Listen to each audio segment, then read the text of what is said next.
Hello, I'm MysticcMarcel here, and welcome to a new little video about just me explaining some stuff and how Linux looks and feels after 3 months. It should have been 3 months now around since I built this PC. If you haven't seen that video, it's linked in the top right. So yeah, let's just immediately switch to the desktop. I'm recording with OBS right now. Ooh, funky effect.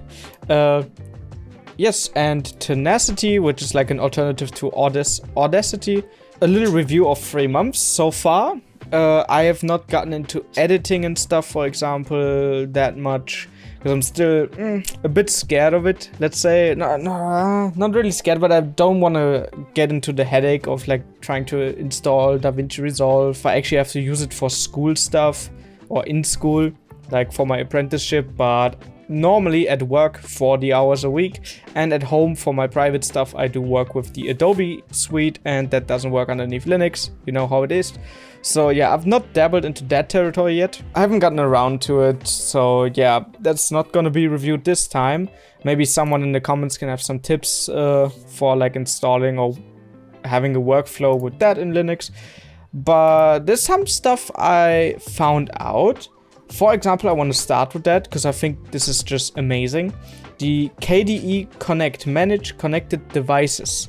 And this is basically, I would compare this to Apple.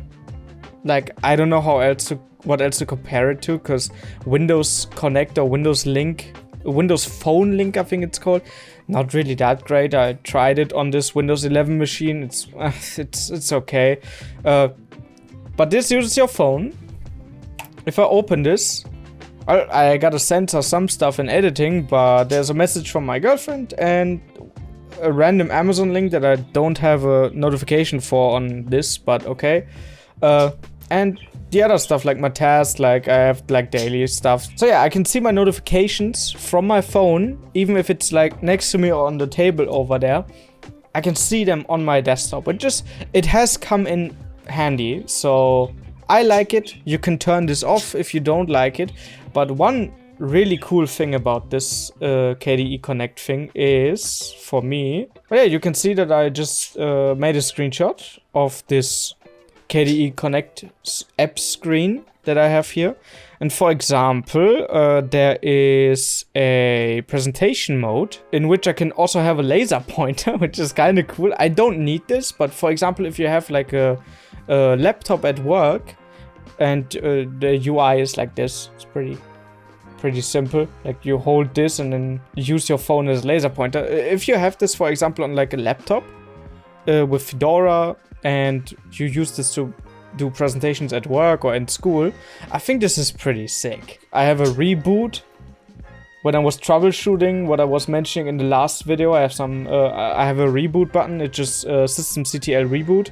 Like as a command, you can make the PC use commands from your phone, which is pretty sick.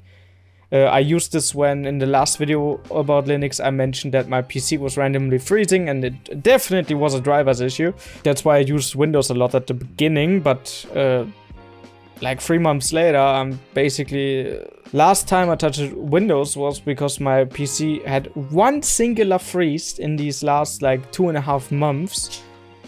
And then my sysroot.mount didn't mount, so I couldn't boot into the OS.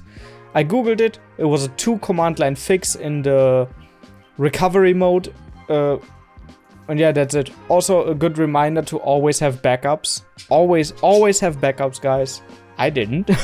But I have basically a backup because I have everything on the Linux side. Also on my like important data on my old PC on the HDD drive, and also all the games I have them copied to the Windows installation as well, if something were to happen like that, even though it was a 5-minute fix. But you know, so nice that if the PC is having an error like that, not booting into the OS, which is a huge thing. Like I was panicking a bit at the beginning, but you can just look everything up. You put a few commands in, you Google the problem, and the system tells you exactly what's not booting, what's not mounting, or where there's an issue. And there's probably a fix for it. And I felt really good. I thought I was gonna have a big headache, like hours of researching or maybe reinstalling the whole OS. But no, it was okay. I think it was systemctl. Okay, it showed me a bunch of stuff, or journalctl, something like that, and then it was like, oh yeah, sysroot.mount is not mounting. Google that, put these 2 commands in, fixed. Rebooted, it booted into the OS, it just works. Like, it's amazing. But yeah, another thing with the KDE Connect, for example, I can send the screenshot I just did a few minutes ago and open in GwenView, and this is the screenshot I did. So it's on my PC now, which is amazing. I think it should just be in the, yeah, it's just in the downloads folder. And also, for example, if I go into pictures, this is a screenshot I did of the Wikipedia page from NES top selling games from the last video about the NES that I own. I can, for example, just pin it so it stays even if my mouse cursor goes off screen and I click, click, click, click, click, click. I can just drag and drop this. And now on my phone, there's a KDE Connect notification that I received a file. And now I can open it on my phone. The best thing, or the closest thing I would compare this to, is probably like Apple AirDrop, but with your own device like this here. And I think I can open the settings as well. For example, this is my Galaxy A45 5G. 54, sorry, it's English and German, different direction. In one you say the 5 first, the other one the 4 first, okay? For example, send and receive pings. I could turn that on and off. Receive notifications, show devices notifications on this computer. I turned this on. I think this is not on by default, but I do like this a lot. And for example, battery monitor, really nice. I really appreciate it. At first I thought, yeah, this is like a plaything. I don't need this. But this is amazing. I didn't have to log into anything, any service. I just click connect the device. I'm in the same network as my PC. I have to be in the same network as my PC for it to connect. But yeah, then it just worked. It just worked. One more gripe with Linux that I haven't looked into so far is, for example, in OBS, if I add a source, there's no gaming source or gaming window. I don't know what it's called exactly, but you probably know what I mean if you used OBS before. And yeah, that's missing a bit, and I can't be bothered right now at this moment in time to be looking into that. Yes, I also haven't really been recording like any gameplay stuff. The last video, the NES video I recorded, I sit over there at the table and just record with my camera and these new Rode Wireless Pro that I bought for like IRL recordings. I always call those videos IRL, and when I'm sitting on my PC like gaming stuff, it's just gaming videos with this microphone. So something I didn't test in the last video was Farming Simulator, for example. I have a steering wheel and a gas and brake pedal for that, and the side console. Linux detects it, and Farming Sim also detects it as being connected, but it didn't really work. So if I play Farming Sim and I want to use my steering wheel and stuff, like I just go into Windows. It's fine. I haven't looked into it. I just want to test if it's plug and play maybe, and it's not. If you're wondering, like, I just bought the Logitech Heavy Equipment Bundle. It's like specifically made for Farming Sim, and it is supposed to be plug and play. It is plug and play underneath Windows, but not on Fedora Linux here. And it was easier for me to just, after coming home from work, just boot into Windows and play some Farming Sim. That was way easier for me. Like I said, if it doesn't work instantaneous, I can always just, for comfort, switch to Windows. That's not a big deal. But it's not like I use Windows every day now, so I just love using Linux every day. It's so good. I can just boot up Steam. I can play all of my games, Dark Ages especially. I had a problem at the beginning that it didn't really work, but after going into Windows and in the game, if you play Dark Ages, if you own it, if you have a strong enough PC, well done. Oh, system requirements of modern AAA games, boys. Oh, yeah. But anyways, yeah, if you can't launch Dark Ages, or it launches but then has a black screen, but you can still kind of with space bar and WASD click through the menu, and you hear it clicking through the menu. I figured out that it's on my AMD card an FSR issue, like the AI upscaling stuff. I just swapped that over on my Windows installation to use TAA or TTA, and then booted into Linux again and started Doom the Dark Ages, and it just works now. I can actually play multiple levels, it doesn't crash.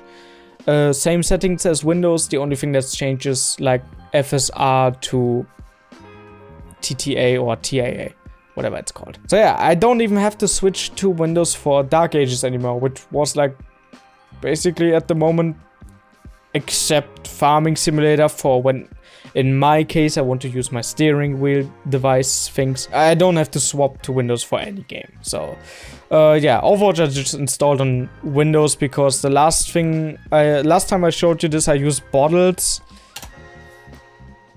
Ah yeah, troubleshooting, I don't have the bottle anymore with the Battle.net stuff, but this broke once and didn't get fixed so far. I couldn't fix it, and I just installed Overwatch on Steam, and it works wonderful. I know I play Overwatch, don't judge me, okay? It's kind of fun sometimes with my girlfriend, okay? I own a Stream Deck, and I found this program, Stream Deck Mini. It detects it. I have my CPU temp and my memory usage, but I have not gotten like Discord shortcuts for muting my microphone and stuff to work. It's kind of a headache. You kind of have to like do something with the Discord API. I think it was on your account, make a bot. I have no fucking clue. I haven't looked that deep into it yet because it's a bit of a headache because you can't use the original Stream Deck software because Elgato doesn't work underneath Linux, but it's not a big of a deal, to be honest. I don't use the Stream Deck too much for muting myself in Discord, so it's fine, it's fine. And there would be a solution if I just took some time and looked into it and tried it out. Okay, so it's fine, it's fine. Yes, other than that, for Minecraft, for example, the normal launcher broke for me. I don't know why. I actually don't remember what broke. I'm sorry, I genuinely don't remember. But then I just installed the Prism launcher, and this is the first time I've used a third-party launcher instead of the official launcher. And my god, this is such a better experience. Holy. Having multiple instances that don't require you to swap around and drag and drop your mods folder every time you want to switch versions to something else. For example, this Herobrine mod. I think this mod pack is for 1.20.6 and the newest version is 1.21.6 or 0.7 or something, or 0.8 might be releasing soon. I don't know. I can just click on this and not have to go into my mod folder, drag and drop everything out and in and for the correct versions and stuff. Oh my god, it's so easy, and you can just click instances and modrinf and click on mods and install them from here. It's and texture packs or resource packs. Sorry, resource packs. I'm old, okay? I used texture packs back in the day. You can just install them from this launcher, and it's so great. Like, I can really recommend this. And they have a cat button, okay? Really good. Really, really good. Just install the Prism launcher. I love it. I really love this one. Talked about the KDE Connect app, which connects to your phone, and you can drag and drop files and send your copy paste from your phone to your PC. Games basically all work. The problem I had with Battle.net is just avoided by using Steam. Thank you, Valve. Thank you, Steam. Dark Ages works flawlessly after switching from FSR to TTA in the Windows installation. There's probably a way to reset it, the game personalization settings, personal settings here in Steam, maybe, or going into the system files for this game. Yeah, it was an easy fix for me to just go to Windows for that. Okay. But yeah, other than that, I think that's everything I wanted to talk about. Yeah, I've been using it for 3 months now. The last crash I had was 1.5 weeks ago, and the last time before that the system crashed.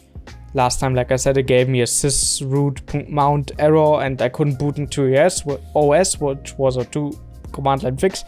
But before that, ever since kernel, what was it in the last video that I mentioned, 6.14 or something, I've just been having a blast. I basically, except for editing, because I use Adobe Suite, the Adobe Suite, I have to use Windows for almost nothing. For 3 months now, basically daily on Linux. And it's amazing. It just, for what I want to do, I come back from work, I eat food, I boot up my PC, and I play games with my girlfriend, or just watch Netflix or YouTube. It just works. It just works. There were some stones in the way, but it just works, okay? It's amazing. I love it. Yeah, I just want this to be like a short video. I mean, I've been recording for 25 minutes. It's probably gonna be edited down a bit because I'm all over the place, like always. But it's just an in-betweener video. Speaking of gaming, Schedule 1. Really, really fucking good game. 53.9 hours already in like 2 weeks. This game is a fucking banger, and I can't wait for the cartel update at the end of the month in like 1 or 2 weeks. I'm gonna cut myself off now, and I might be back in 3 more months or something, like 6 months or half a year of using Linux, or next year in April, 1 year of using Linux, my experience or something like that. But yeah, this is just a little update so you guys have something to watch, and yeah, I will try to record the next video. I have a funky idea, and obviously one other idea, the SNES video, obviously. But yeah, thanks for watching. See you in the next one.